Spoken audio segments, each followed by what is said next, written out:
Welcome to Module 4 of the IBC video series for the public. Later in this series, I will present how I am personally using IBC to pass wealth to my future generations.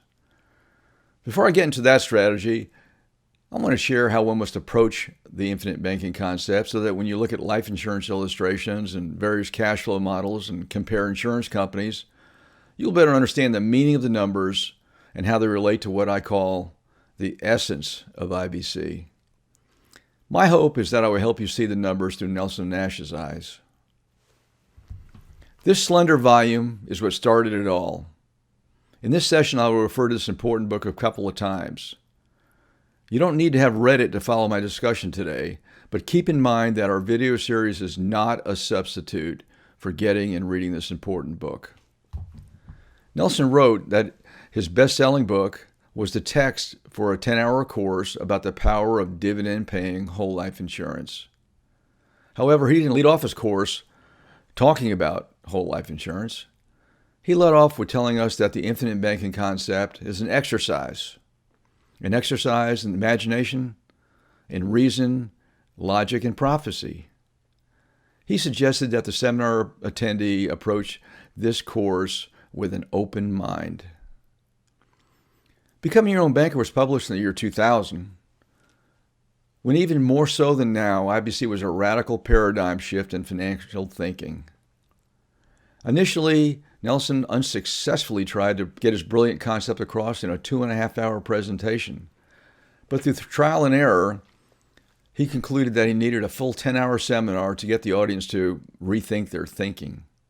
And to fully grasp this paradigm, one had to approach IBC by using their imagination, reason, and logic. And because of Nelson's deep-rooted Christian beliefs, prophecy. Quote, "By reason and logic we die hourly. By imagination we live." This is written by the Irish poet W.B. Yeats. And like Yeats, Nash resurrected an age-old dichotomy between our ability to make sense of the world around us and our ability to see beyond what meets the eye. Some suggest that this corresponds to the idea of the seen and the unseen of IBC. If you marginalize the importance of this approach, then an understanding of the concept was probably going to take a much longer period, if ever fully understood and accepted.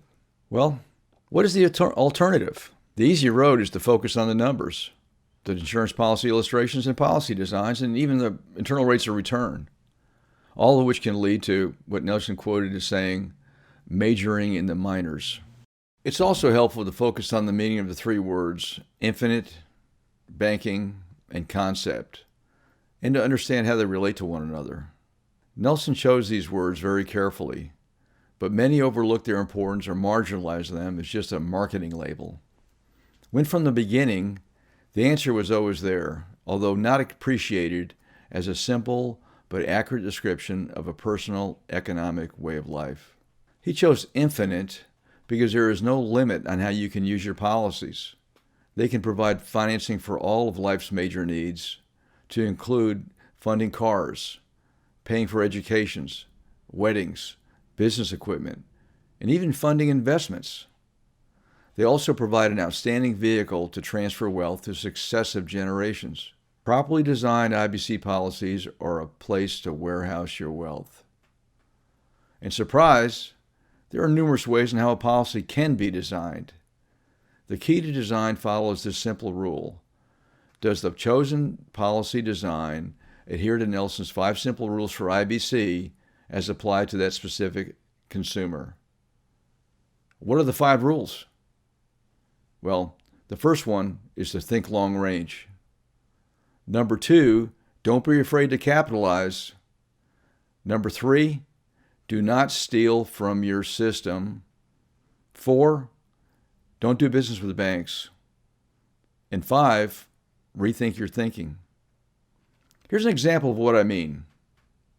The word infinite can also describe a system of many policies. Why many? Well, they can increase the pool of insured people, and they can provide greater flexibility when repaying policy loans. This depicts a diagram on page 38 in Becoming Your Own Banker. It shows a scale of policies that depicts the different life insurance purchase plans available at the time the book was written. The overall objective should be simply to get as much money as possible into a policy with the least amount of insurance or death benefit, while applying Nelson's rules. Is the policy owner thinking long range? Or are they only concerned with the first 10 years of a policy performance? Is their plan to use their policies to pass wealth to their successive generations? If the consumer is looking at the generational strategy, then they are genuinely thinking long range and probably should consider the longest premium paying product available. Say a life paid up at 121 years might be the best option. Why? Because the longer the policy's premiums are contractually able to be paid, then it stands to reason there's more opportunity to capitalize your system while using it repeatedly and to pass it on to several successive generations while it's still being funded. I'll discuss the remainder of Nelson's 5 rules in later modules. Nelson used the word banking as an adjective. It's a descriptor for the word concept. Have you heard this before? Let me make it abundantly clear. I am not talking about a bank in the conventional sense of the word. Please understand that specifically behaving like a banker is the central theme of the book. Isn't the title Becoming Your Own Banker? 5 chapters that are routinely skimmed over are devoted to what Nelson calls the human problem or human behavior. Nelson believed that the human problems were the most important part of this book. He labeled them as Parkinson's Law, Willie Sutton's Law, the Golden Rule, the Arrival Syndrome, and Use It or Lose It. I don't have time to get into them right now, and I urge you to review them in the book later. Why did he place so much emphasis on them? Well, I believe it's because if you can't overcome these natural laws, then it does not matter how well the banking policy is designed, how high the rate of return is for that specific company, or how large their dividend scale is. Simply put, the behavior of the policy owner is more important than that of the insurance company. Recognizing the human problems is half the battle. One never fully conquers them, but if one is trending in the right direction, progress is assured. The result? A peaceful, stress-free life. Nelson coined the phrase, there are 2 vocations one should be involved with, your primary occupation and banking. Getting back to the 3 words that make up infinite banking concept, Nelson thought that the third one, concept, was the most important. A concept is something that is an understanding retained in the mind from experience, reasoning, and imagination. Well, it sounds like we're back to the beginning. I think the most important takeaway is how you think and how successful you are in identifying your human problems and eventually overcoming them. I said earlier in this video that Nelson wrote that Becoming Your Own Banker is the text for his course about the power of dividend-paying whole life insurance. So, it is fair to assume that the focus of the book and the seminar would be on this product. This is unfortunate because life insurance is not the essence of IBC, and dwelling on the life insurance topic creates a myopic view of IBC, leading to unnecessary bantering with much of the focus on number comparisons. Typical arguments revolve around which is the best permanent whole life policy design, and which mutual or mutual holding insurance company is the best choice to implement this strategy. To better understand what I mean, when looking at the bottom of page 47 in Becoming Your Own Banker, you'll see a description of the policy as illustrated. The total premium here is $5,000, of which $3,030 is the base premium, and $1,970 is the paid-up additions rider premium. The ratio between the rider, the PUA, and the base, as depicted here, is approximately 60% base compared to 40% PUA. When added together, they equal 100% of the contract premium. The point of contention is which is best, 60% base premium coupled with a 40% paid-up additions rider premium, or something more aggressively skewed, such as a policy with a 10% base and a 90% PUA. My answer to this contentious subject is that one approaches IBC from Nelson's perspective, then you will see that most of this is just bantering, just noise, and has no real importance at all. The permanent whole life policy design answer will be clear, as will the life insurance company choice, if you approach this from Nelson's conceptual point of view.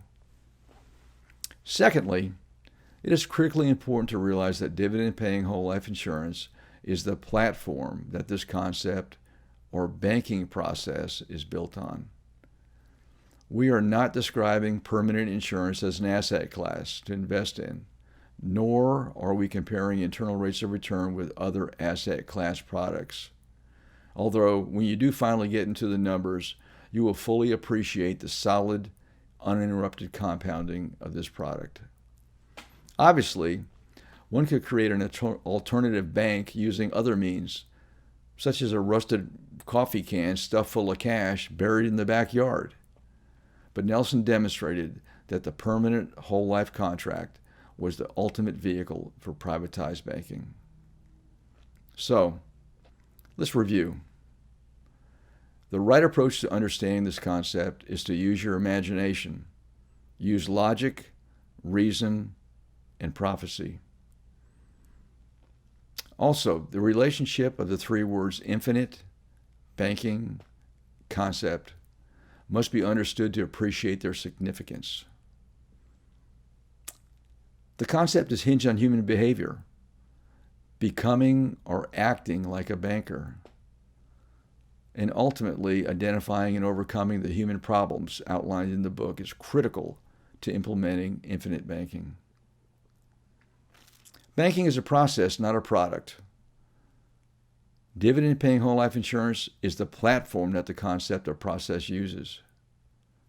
If you do not understand the concept, then designing and using the platform could be problematic. Follow Nelson's 5 rules for IBC when considering the right policy design. In a nutshell, you must change the way you think and start by understanding the problem so that the solution will be obvious. This concludes the 4th module of our online course. This is the end of the free modules. You will need to follow the link on the screen to register for the remaining 8. I want to remind you that this course is not a substitute for reading Nelson's book, Becoming Your Own Banker. And finally, if you are ready to implement infinite banking in your life, I urge you to seek out and use an authorized IBC practitioner. These financial professionals are graduates of our training program and are listed as a public resource on the Nelson Nash Institute website.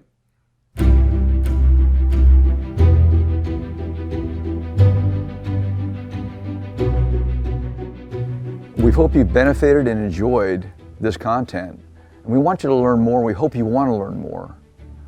There's 9 remaining videos, and you can register for those on our course site. Also, check out our other resources that are available on infinitebanking.org and lara-murphy.com.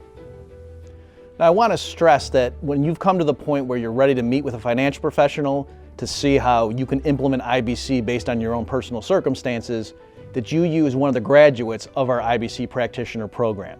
To find a list of our graduates and where they're located, go to the website infinitebanking.org/finder.